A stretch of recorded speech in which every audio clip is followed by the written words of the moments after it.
Hello and welcome to How Do I BI, a mini-part screencast series on using SQL Server Analysis Services 2008, which is based on my book, Smart Business Intelligence Solutions with Microsoft SQL Server 2008.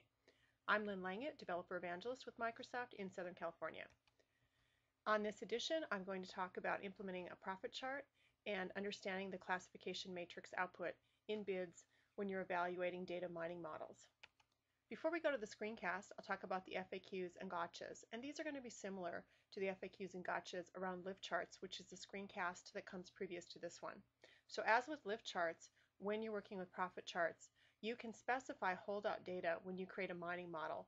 Holdout data or data with the correct answer is required when you're using any of these evaluation methods, lift charts, profit charts, so on and so forth. You can set filters on this data as well, and I'll be showing you the procedure for that when we get to the screencast. Like lift charts, profit charts are particularly useful when you've got a data mining structure that contains multiple data mining algorithms and you want to understand better which ones are producing more accurate results.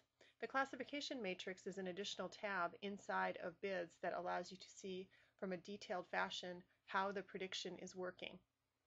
You have certain gotchas to consider when you're working with profit charts, and as with lift charts, the validity of the results is highly dependent on the quality of the test cases. The profit charts are different than the lift charts in that they predict actual potential revenue, and there are additional input parameters that you need to configure, and we'll be looking at that and the general process to implement profit charts in the upcoming screencast. And we'll go to the screencast now.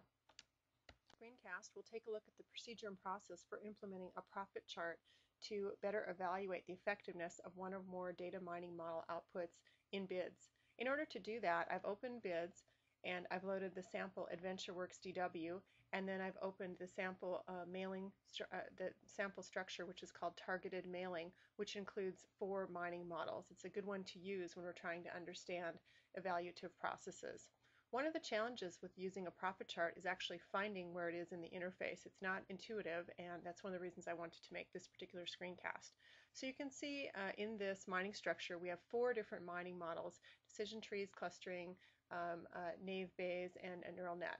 So I'm going to click over on the mining accuracy chart, which is the area inside of BIDS where you're going to find both the lift chart and the profit chart. As you'll see in the Input Selection tab of the Mining Accuracy chart, by default, all of the mining models that are included in the selected mining structure are going to be part of the result. Those mining models are showing a single predictable column name, and in this case they only include a single predictable column. If you had more than one, you could select the one of interest.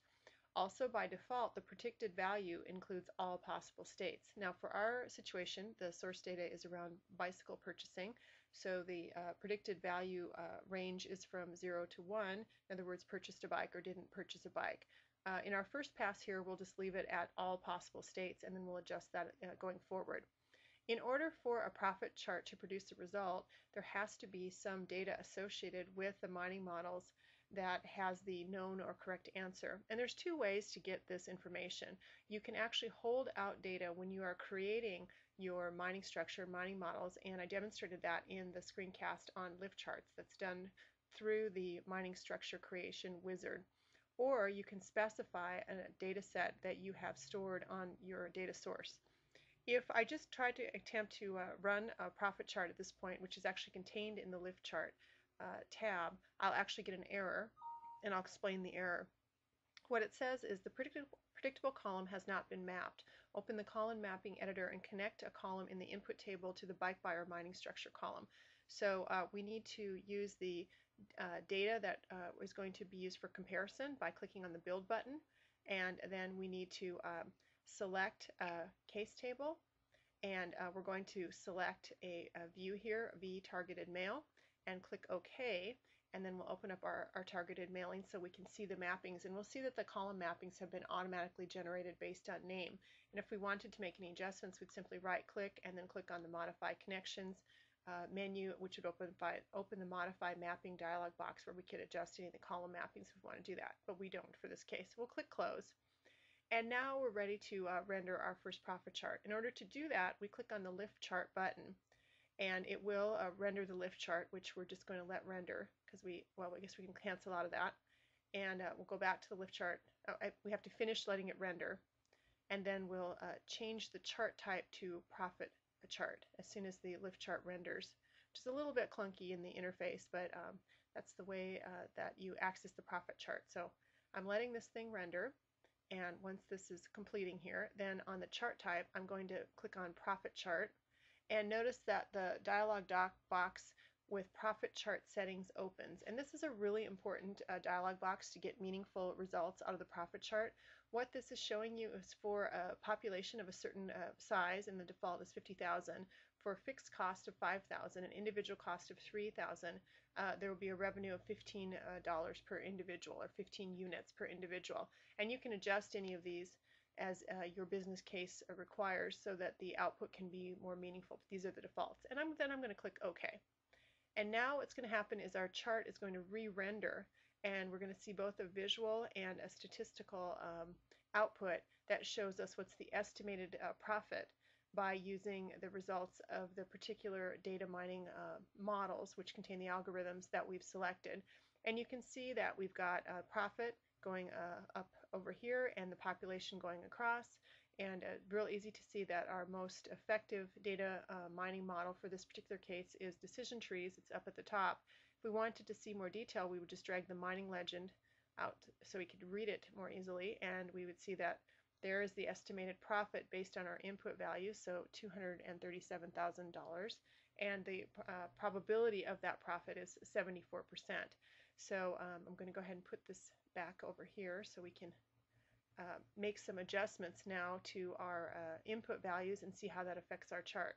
So to do that, we're going to go back to the input selection page, and we'll select the predict value of 1, because now we want to see a profit chart for the situation where people have actually purchased bicycles, and we're going to set a filter expression. So we're going to click open filter editor, and we're going to select from our source V target male the column gender, and we're going to say we only want to see the results for women. So we're going to set the gender equal to female, and then we're going to click OK. Actually, now we've set the filter expression equal to gender equal to female, and we have set the predict value equal to 1. So now we're going to go over to the lift chart, and we're going to adjust some of the values in our profit chart. So we're going to say that the revenue per individual is $150, and the individual cost is $35, and the fixed cost is $500, and then we're going to say OK, and then we'll see that our profit chart is re-rendering, and the results will be returned both visually as well as in detail over in our mining legend once it's completed. And you can see that the most profit generating algorithm is decision trees as well, but of course we're making a larger amount of profit because of the input values, so 1,000,008, and we have a predict probability of 49%.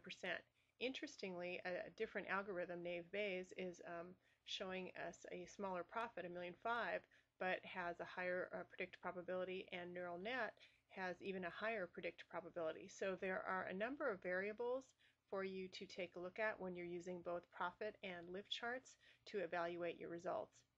The last thing I'm going to show you in this screencast is the classification matrix, and what this does is this shows you false negatives and false positives from a statistical standpoint.